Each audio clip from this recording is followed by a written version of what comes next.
Meeting to order the Planning Commission on Monday, October 6th at 6:30. So can we please stand for the Pledge of Allegiance?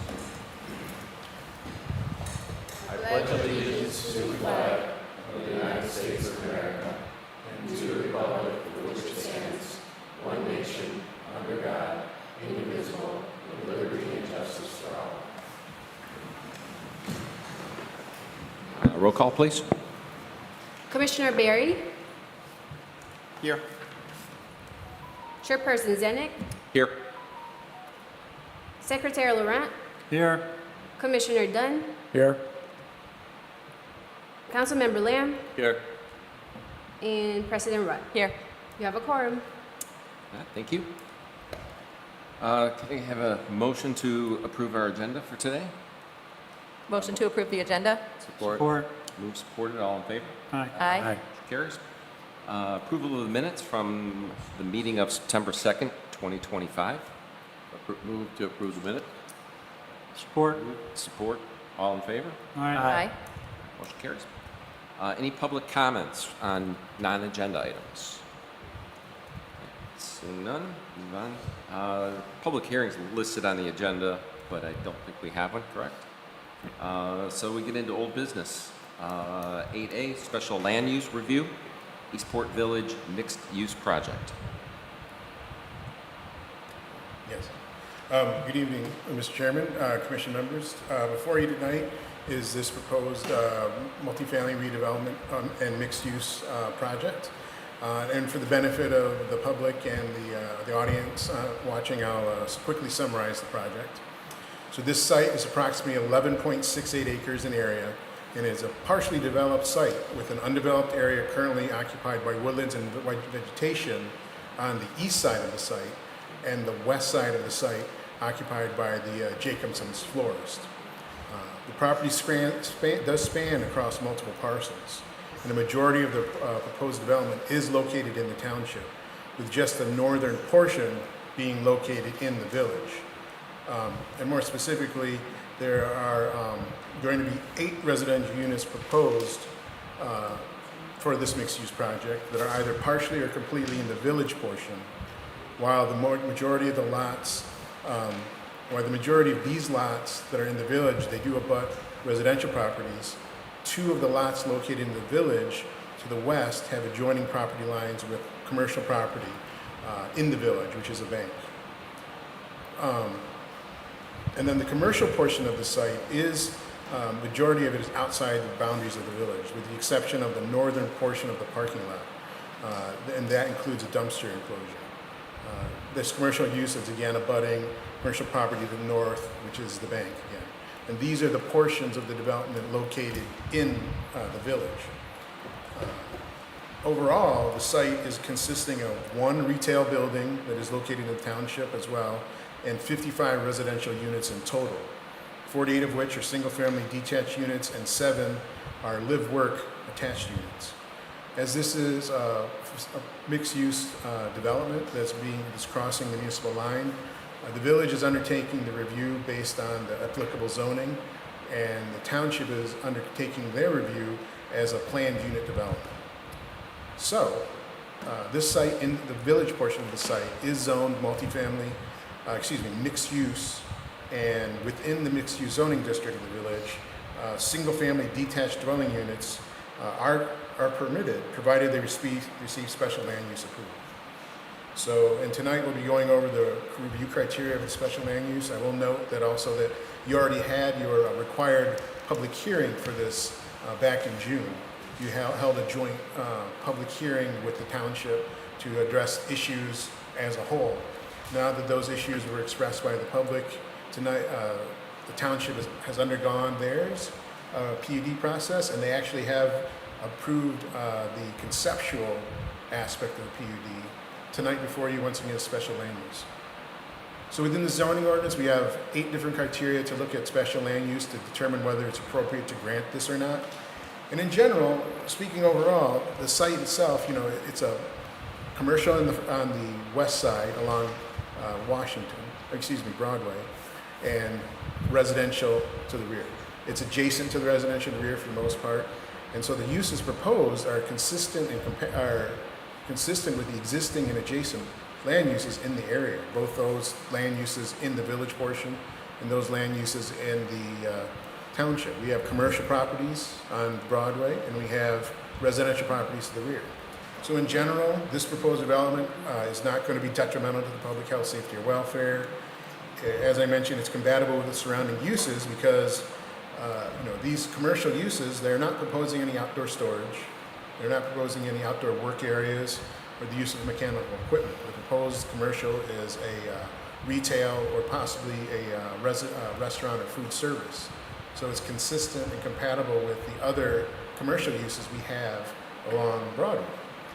And then the residential uses are single-family dwellings in the village part. That's what we have in this part as well. So it is compatible with those surrounding uses. And once again, these uses will have the same normal hours of operation as the existing ones. So in terms of the whether in fact this proposed special land use will be detrimental, we don't believe there will be any introduction of land use activities that are going to generate noise, vibration, smoke, odor, or other things that we normally look at in your special land use to make sure that it's compatible, or to make sure they don't have any detrimental characteristics. It's basically the same character we have already been established in the area. The one thing I'd like to point out with regards to special land use is you also make sure there's the impact on traffic. We take a look at that. And wanting to make sure the location of the proposed special land use will minimize the impact of the traffic generated by the proposed uses. So the applicant has provided a traffic impact study from April of this year. And the study does conclude that the intersections in the area with O'Donnell and Broadway and then coming out of the site are operating currently at a level of service D. And based on their proposed traffic volumes, if there were no improvements done and the development was allowed to be established, there would not be any loss in decrease in level of service except for when traffic is heading eastbound on O'Donnell, then wants to make a left turn to go north onto Broadway. However, their traffic study does also indicate there are means to mitigate this impact. So they have proposed some restriping, some additional turning lanes within the traffic study that would make sure that as long as the mitigation efforts are implemented, then this development would not have any negative impact and make it less than what it is now. It would stay consistent with this particular level of service that's currently there. So it's not going to show any kind of increase in wait times and that sort of thing, provided the mitigation efforts are done. So in the end, we do believe the site is in compliance with the majority of the special land use standards. However, the one issue outstanding we do believe is the traffic impact. So if the Planning Commission determines that the site warrants special land use approval, we would recommend any approval be granted with the condition that the developer implement all the necessary traffic mitigation measures cited in their traffic impact study, and then also that the project receives site plan approval. And then I will take any questions at the appropriate time. Okay. Any questions? Commissioner Bear? Just a question relative to traffic. I know in the meeting with the township, Mr. Mosheri had mentioned that there were some improvements relative to signalization. I did also see, again, the striping, and I guess I just wanted to confirm with the addition of Mystic Cove and Constellation Bay and the marijuana site, those are all, again, just trying to confirm, they all appear to be taken into consideration in the traffic study. Is that correct? I do believe so, yes. They start with the base conditions of the existing uses, but then they do factor in all the new uses in the area, because the analysis not only looked at O'Donnell and Broadway, but Heights as well, which makes sense because Heights is, even though they're two separate roads, they basically function as one. You want to go to the westbound, you have to use Heights. You're coming from that direction, going eastbound, you're using O'Donnell. They're one way, but they basically function for us to get to that part of the village. And based on my review of the traffic study, they have factored that in, and the new uses that could be within the site, within that proximity. Right, and I guess I had the question until today, until I found it in the 300 pages. It looked like the baseline was sometime, I think, in January 25, but then later on, they, again, discussed the 3 additions that, again, you're confirming are included in the study. I guess relative to the signalization, I'll call it, are we going to have not only, I'll say, a new lane, but a left turn signal on the streetlight? I can't recall the exact details of their proposal, but I would imagine that these standards would be reviewed by actually state of Michigan and then Oakland County Road Commission to make sure that they take all appropriate measures. So I would imagine that everything that will be done that needs to be done in order to bring it back up to that level of service D. And to my mind, the only way you could do that would be what they call in here, they call it signal optimization. So I believe that in theory would include dedicated lanes and honestly, I would think there would be some additional curb work done or something to the effect to make that right-hand turn when you're coming eastbound on O'Donnell, to make that right turn to go south on Broadway, to make sure that's a free and easy movement as well. But in the end, I would rely on the traffic engineers and MDOT to provide us the information that what has been proposed will be sufficient. Okay. And I guess the other modification that I thought I heard at the township meeting, there's only one exit now across from O'Donnell. The other exit was Landlord or whatever. That exit is not going to exist anymore. I do not believe so, no. I believe it's now just going to be the one. No. Yeah, is that correct? Yeah, it's just the one. Okay. So there'll just be the one exit across from O'Donnell. Yeah, I can kind of start from the top and answer your questions as we go, if that's okay. So yes, there was originally proposed exit entry from Glanworth. We had since gotten rid of that and put in public benefit, pickleball courts, fire pit, playground, parking. So there's nothing going to the east. Can you guys see on the screens below? Yeah, they're not on. No. Lindsay, Can we turn can you the turn those screens? monitors on down front, the TVs? Yeah, I mean, I'm good. I just Okay. trying to confirm some of these things that I No problem. Coming on. heard from the other meeting. Yeah. Thank you.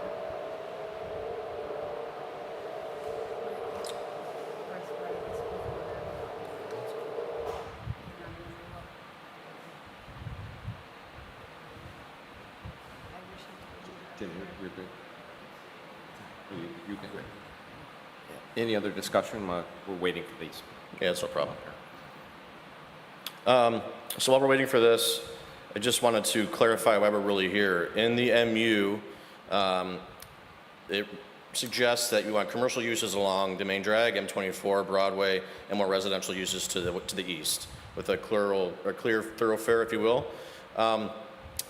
This is a downzoning. As it permits now, we are allowed to do an 18-unit, 3-story multifamily building in the location of the 8 residential, single-family residences that we're proposing. And we're very sensitive to that because to the north, we have single-family residential. To the southeast, across the Paint Creek Trail, we have residential. So, we wouldn't be here requesting anything unless we thought it was appropriate and the best fit for the community at heart. So that's basically it. It's everything else to the west. The commercial use is in the township, and that's going to be a village market. We're looking at some local grocers, boutique, family market, with some interesting programming there, and as well as the parking lot in the village municipality. So, any questions? Do we know what the difference is going to be from what it currently is? Like the traffic that uses that I'll site now? introduce Steve Pangori. He's the president of AEW. He did our traffic study, and he can answer those questions for you.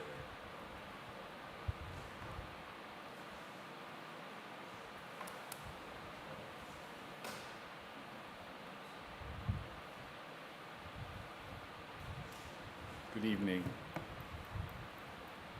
So let me just get to the right page here.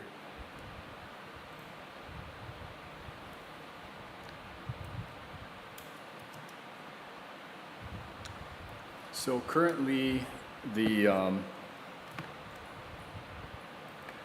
South Broadway and O'Donnell Avenue intersection is operating at a level of service C. The Broadway and Heights intersection is operating, it's free-flowing, so there's no concern there. And then the intersection of Broadway and Glanworth is another one we looked at, is operating in the morning at a B and in the evening at a C. And if we compare that to future build-out with the recommended mitigation efforts, and the mitigation efforts that we're going to be doing, currently that complete signal at the intersection of O'Donnell and 24, it has to be completely modernized. All the poles have to be replaced. They currently don't meet MDOT standards for current signalization. Southbound on 24, we will be, currently you can't make a left-hand turn into Jacobson's if you're coming southbound on 24. You will be able to once the signal is modernized. And we'll also be looking at the other signals in the area. We worked on the signal just up the street for Mosheries at the Mystic Cove development, and we'll be optimizing the signals along that whole path through there. Or Constellation, I'm sorry. So to answer your question though, going back to, so I went over the levels of service existing today. Proposed with the mitigation efforts, the Broadway and O'Donnell intersections will still be at a level of service C. Heights, again, that's free flowing, so there's not a level of service calculation for that. And then Glanworth and South Broadway in the morning would be a B, and then the evening would be a level of service C. So it's basically staying the same with the mitigation efforts. And that does include the proposed developments at Mystic Cove, Constellation, and the marijuana facility. Great, thank you. Commissioner Lamb? Oh, can you stay for a moment, please? Sorry, I've been directed to ask questions about the traffic. I'm perfectly happy with the number of units per acre in the village, but the traffic. So you might have covered this before. So when you're going south on Broadway and turning left into the new development, okay, there's going to be like this big conflict with the people going north on Broadway, turning left into the one-way street next to the proposed new marijuana store. We did look at that. The distance between O'Donnell and Heights Yes. and the left turn interlock, we did look at that, and we feel that it'll be adequate. I don't think it's that. I know it's not within your control to change the street geometries with the Oakland County Road Commission and get rid of the one-way street or I wish we eliminate could. that flow direction. I would like to see, a four-way signalized intersection there and then a two-way street on Heights. I can also tell you that we did receive a complete thorough review of the traffic study by the township's engineering consultant, and we have also had MDOT review the study too, if that gives you any more comfort. I understand. The Oakland County Road Commission drives the control of those minor streets, and they're not willing to change. So that's their issue. So I just want to put them on the record that when this becomes a nightmare because of those intersecting cross-lane conditions, it will be the fault of the Oakland County Road Commissioners and the Michigan Department of Transportation, not the Village of Lake Orion Planning Commission or the Township Planning Commission. I think some other people mentioned this early in the process. So I know that you have no control over it, but I see that as the idealized situation for that intersection. Another question for you. So, the driving through here during the evening, during the day, it's slow, but I can move along pretty quickly. And it's these major D conditions and C conditions, they occur during peak traffic movements, correct? That's correct. So during the non-peak traffic, things are pretty good, right? Typically, Yeah. So, and the other question I had was about, do you have any idea what percentage of the traffic around here is the flow through from one end of the village to the other end of the village, as opposed to what's in the, if you had any car counts or anybody provided that data? Yeah, I'm sorry, I do not know that. That is a very interesting question and probably a very difficult one to answer. Yeah, I'd really like to know that someday, what the actual flow through volume versus the local traffic volume issue is. The people going to your neighbors to the north? Yeah, who's going north and who's going south and who's hanging out. So that would be, good. So that's all I had. So I just wanted to point that out. And I think you guys trying to do something to keep it less crowded. You're welcome. Good? Anything further? I'm good. Everybody good? Do we have a motion? We have a recommendation in the packet. I'll make the motion that to grant approval for the special land use contingent upon the developer implementing all the necessary traffic mitigation measures cited in the traffic impact study to ensure the traffic level of service does not decrease from the current level of service as a result of the project and the project receiving site plan approval. Support. Moved and supported. Question? What's left for site plan approval? So we have this meeting for special use. It's next on our agenda. Oh, it's in this Yeah. packet? I'm sorry. Yep. I was going to say, doesn't it go together? But it's, Yeah. okay, two motions, okay. All right, moved and supported. All in favor? Aye. Opposed? Okay, motion carries. Okay, so now we'll move on to the new business, which is site plan review. Thought it was old business. Yes. So in quick summary, you have my review letter that details a lot of the information that we'd be requesting. And I will say majority of this information is just summary information to gather the documents that have been previously submitted to ensure that what is being proposed is all in one final site plan that will be approved. Because there are certain things that we just want to make note, beginning with paragraph B, that all the sheets are signed by professionals. We note in paragraph C that one of the property numbers probably just got a little transposed that just needs to be corrected. In terms of the dimensional standards, we did go through and do the calculations. And for example, with the zoning ordinance has some very minimal dimensional standards for these single-family homes in mixed-use district. One of them being, excuse me, the minimum floor area will be 900 square feet. The applicant has already had submitted floor plans before, and then they also had some details on this existing site plan in your packet today. However, we just, and it would appear based on this previous information and on a measurement of the existing units, they will far exceed the 900 minimum square foot, probably more like 2,000 square foot for the cottage plans that they're calling, and then 1,800 square foot for the Cape Cods. But we would like to just make sure that that information is detailed on the final site plan set, and that those floor plans are included as well. Even though they will be preliminary floor plans, we did request those to be included. And of course, they meet the density requirements for the mixed use area. And once again, the site circulation as proposed is pretty standard and straightforward because of the size of the site, and they've eliminated the other access point. And we've discussed tonight the other access point coming into the Odana.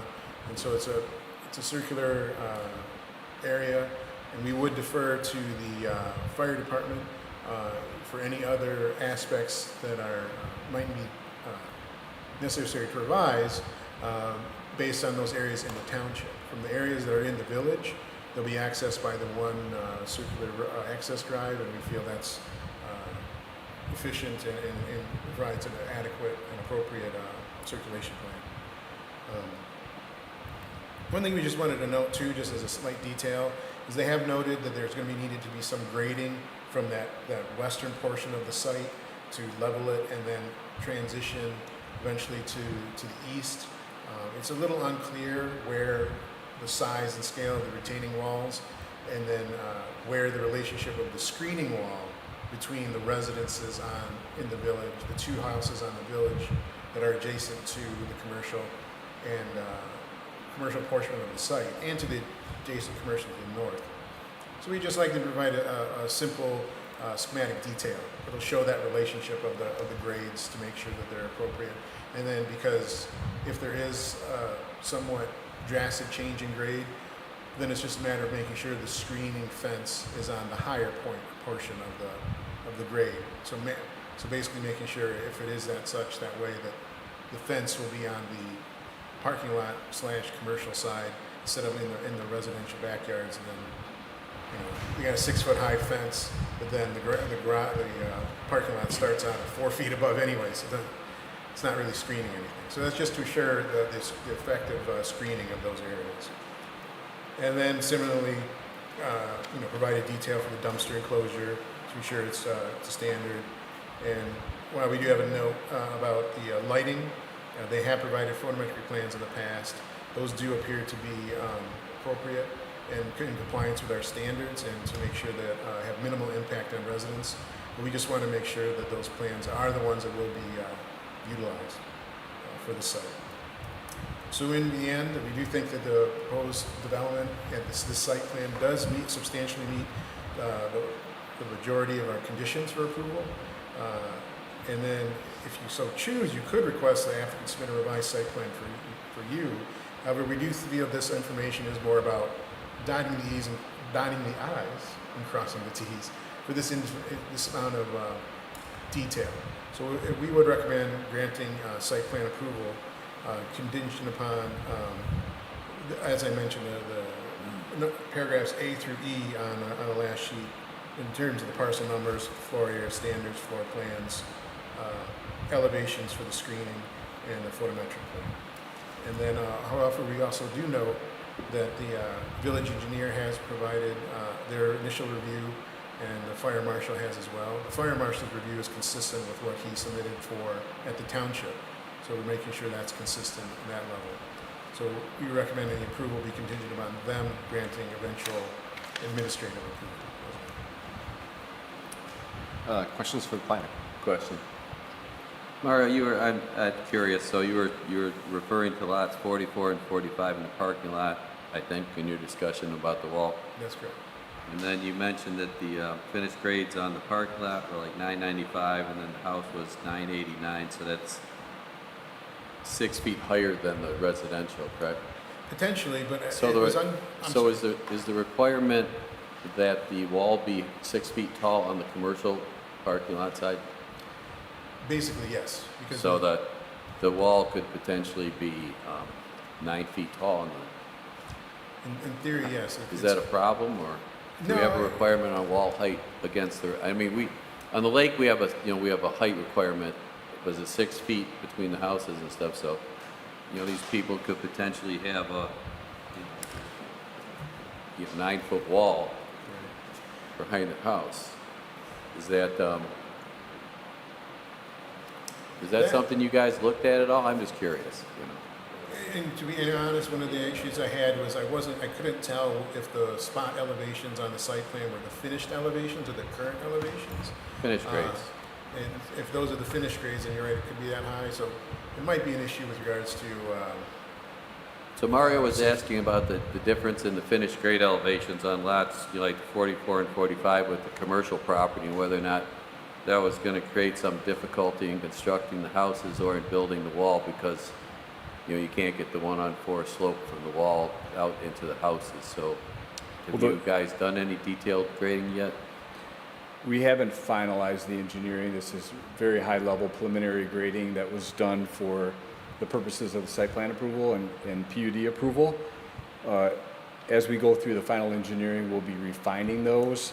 We are currently showing a grade difference between the rear of those lots and the commercial property of about 4 feet. I wasn't quite understanding the additional 3 feet that. Well, if the wall in the commercial parking lot is 6 feet tall, then when you climb over the wall and jump into the neighbor's backyard, the grade changes 6 feet to 6 feet plus 3 feet or 4 feet. Yeah, we wouldn't extend the wall 3 feet higher on the commercial side if we had that scenario. We would probably put a guardrail on top of the wall. And then we're also proposing fencing along that area to prohibit somebody from jumping over. What I'm looking at is that, I guess it doesn't matter, that the lots are gonna end up reverse draining from the rear to the front of the property, which is fine with me. I don't think the catch basins are gonna work, there. Gotta maintain one on 4 slopes, right? So, it does look like it'd be difficult, so Mario, good call. I think you'll have an issue. It's okay. Like I said, I just was curious. We'll be done. fine tuning that, and we'll take your suggestions. It just seems like Mario did a good job reviewing the plan. Okay, thank you. Good. Is there a presentation from Tringali or Dominic? Sure.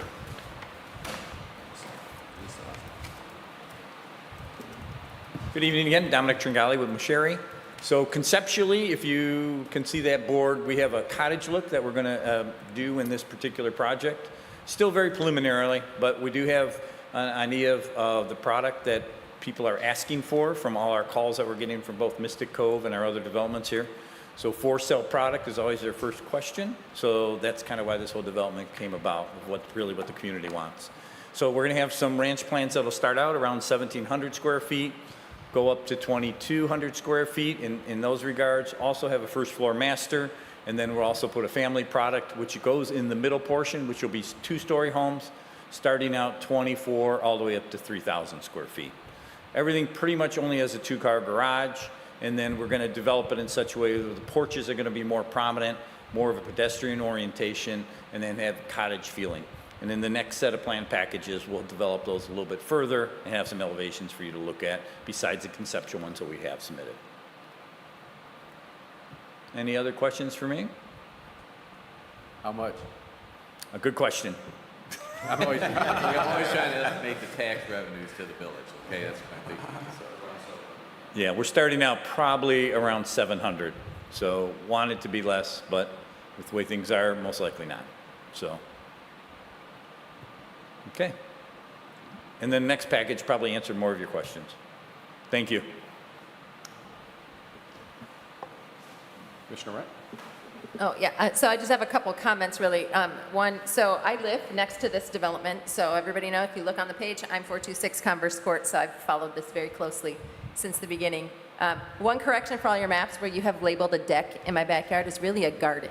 So just saying, I grow zucchini there. I don't put, I guess, patio furniture. But I just wanted to say, appreciate the fact that you have gone down into the single-family home route versus putting 18 apartments on behalf of my entire neighborhood. You know, my entire neighborhood has been very curious about this development and feel that it's been thoughtfully done. I did notice and wanted to confirm, it does look like, if I look at all the site plan, that you've left trees on that northern property boundary. But my neighbors have asked me to confirm that I'm reading them correctly, since it's not my expertise. We have left a lot of the trees, and we're Yeah. also planting additional trees Yeah. for that screening. I also want to note that on the north side to the south of you, those are all 1.5 stories, so you're not going to have Yeah. 2-story massing in your backyard, Yeah, which is, I think, we felt very important. right. So, And then also wanted to make a comment on Mr. Lamb's question about the height. So my neighborhood does have one of those walls as well. My house sits below the grade of the property behind me, the bank and the dispensary.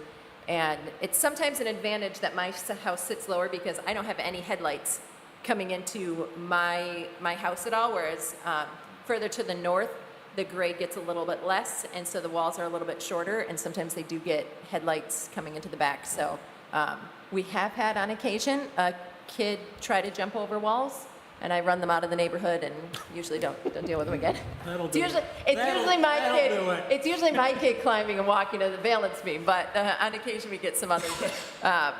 But yeah, so that elevation, I'm not too concerned about it, because I don't foresee a 9-foot huge thing, but it can provide a little bit of extra benefit with a commercial property on the other side of it.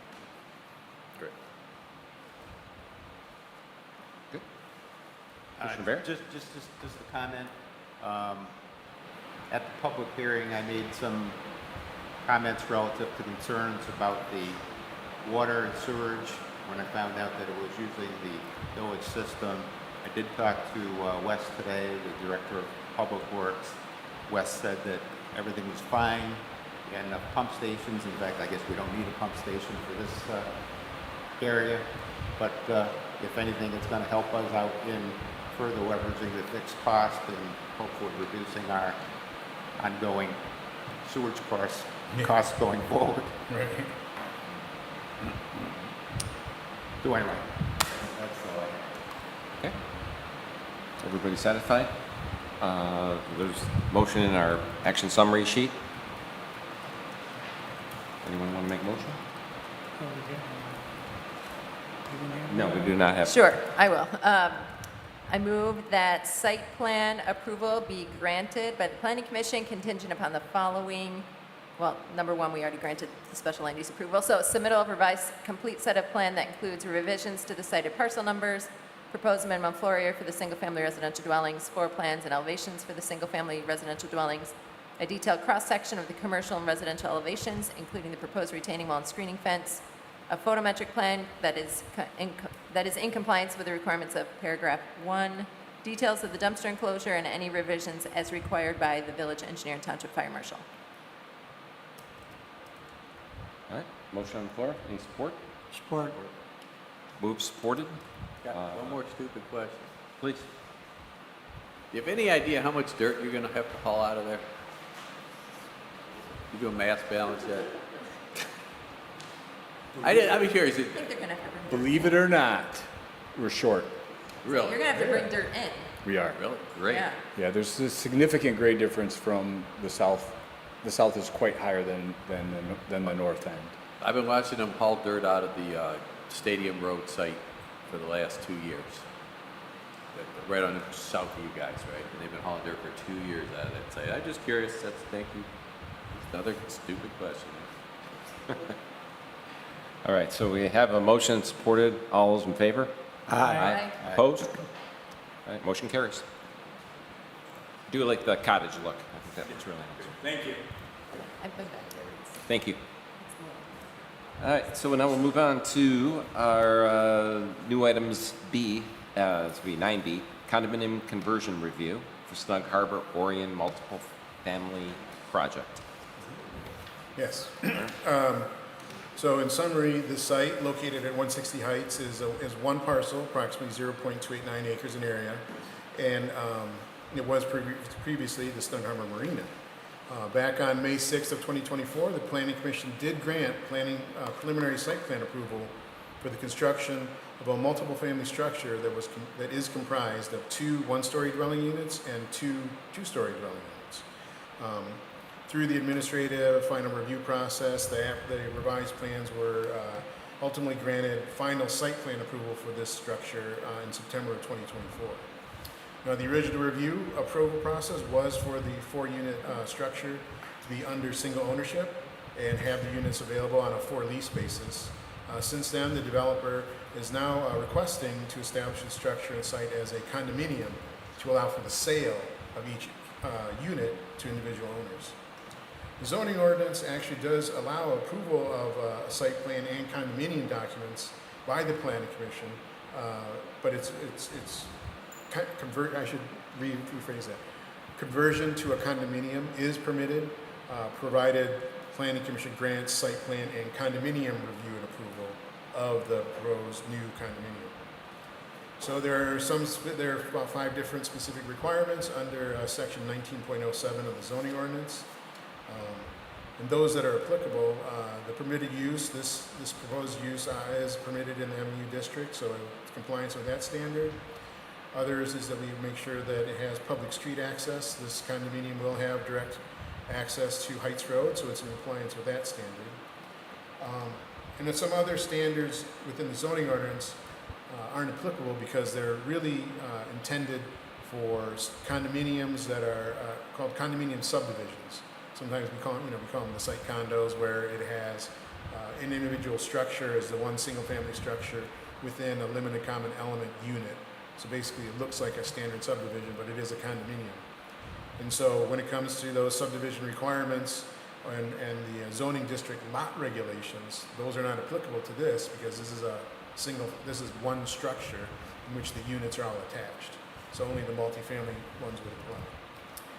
But we did ask all the various consultants for the village to take a look at these documents as well, because that's one thing about the condominium conversion that is important, to make sure the master deed that governs the regulations for the condominium, the Exhibit B, which shows the site plan and the layout and the delineation of general common elements and limited common elements, are all consistent with what you've already done. The Exhibit B is consistent from a zoning standard with all the previously approved site plans. One thing in regards to the master deed, we would recommend that Article 10 in the master deed be revised to include the requirement that any amendment to the master deed or Exhibit B be administratively reviewed and approved by the village. And this is to ensure that any future amendments of the master deed are still consistent with the approved site plan and still consistent with other ordinance standards. For example, it doesn't really happen, but every now and then they might allow for any type of, say, a home occupation to become more intense than what we would normally allow in a home occupation. In theirs, they specifically right now state that the only home occupation could be an office, so a standard. But we want to make sure whenever there's condominiums that nothing is contradictory to and more lenient than what's on the books for the village. So we would recommend that Article D be revised to add that language. And then you have the engineer's review letter, and they've actually also provided a detailed notes on the master deed and the Exhibit B for their recommended changes.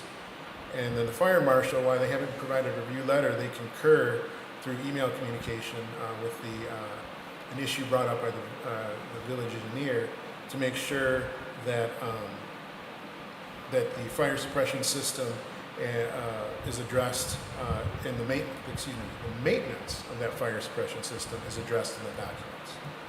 So those are some very detailed items that we'd like to see included as well.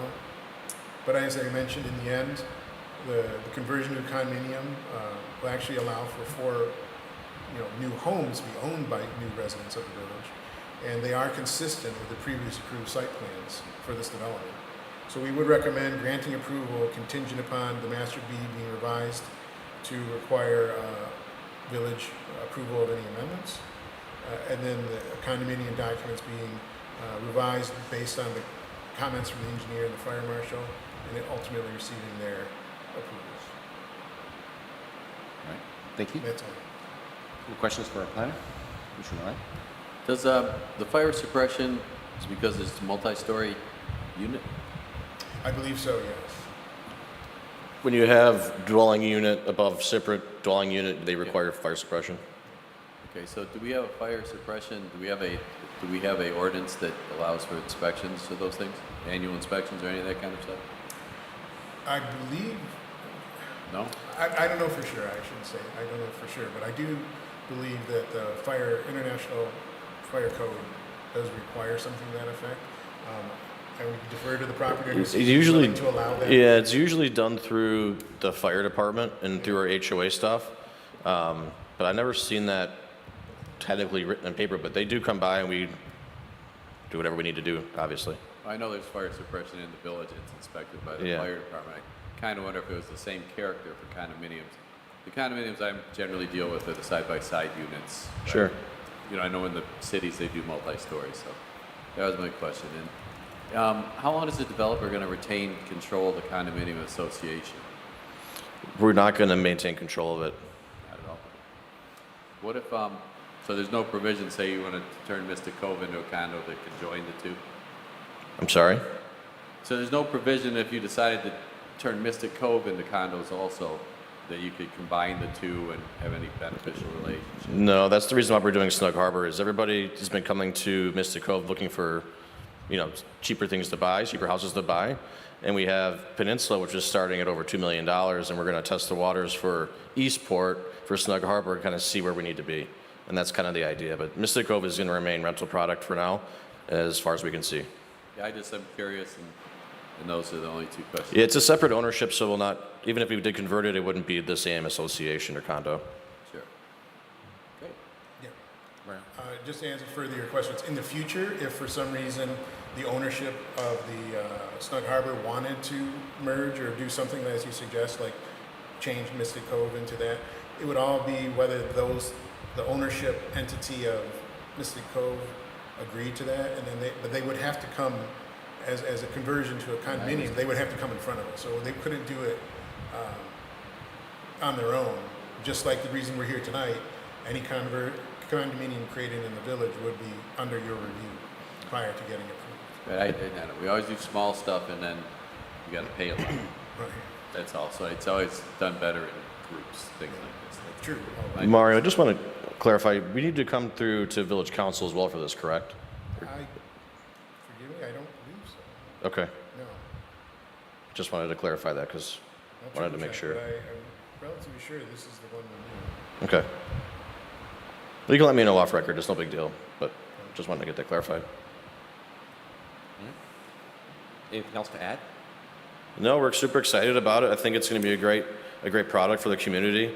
It's in a great area next to Mystic Cove, kind of the last tail end on the Heights Road section of our developments, and we're excited to see where it goes.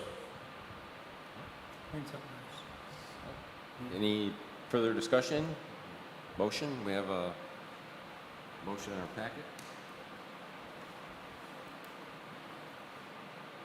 I'll make the motion to grant approval by the Planning Commission contingent upon the master deed being revised to include the amendment review and approval requirements as noted in the October 1st, 2025 McKenna Review Letter, paragraph E1A.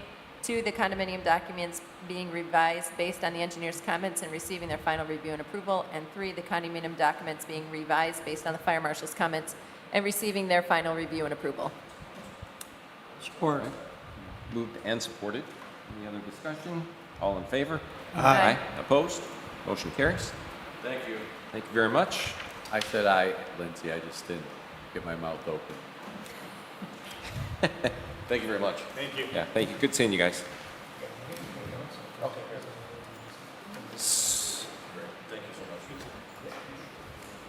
All right, so we'll move on to Commissioner's comments.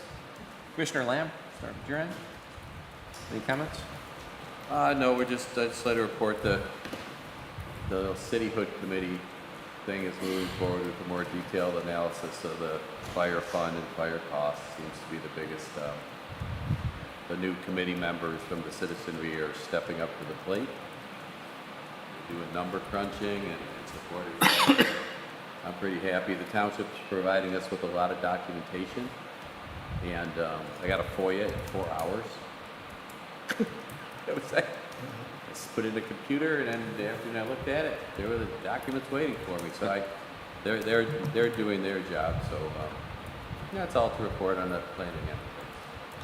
Commissioner Rupp? The only comment I have, the township does have that data, that Mr. Lamb was asking about the total card like pass through, because Supervisor Barnett mentioned it at the State of the Community address last week with the chamber. I don't remember the number off the top of my head, but it was significant in terms of like going northbound on M24. So they do have at least that number that I'm aware of. I just don't remember what it is off the top of my head. FOIA. No further Comments? I'm really happy with having Mario here. He's helping us greatly, especially on some of the projects that are out there that some people have decided they're going to go on their own.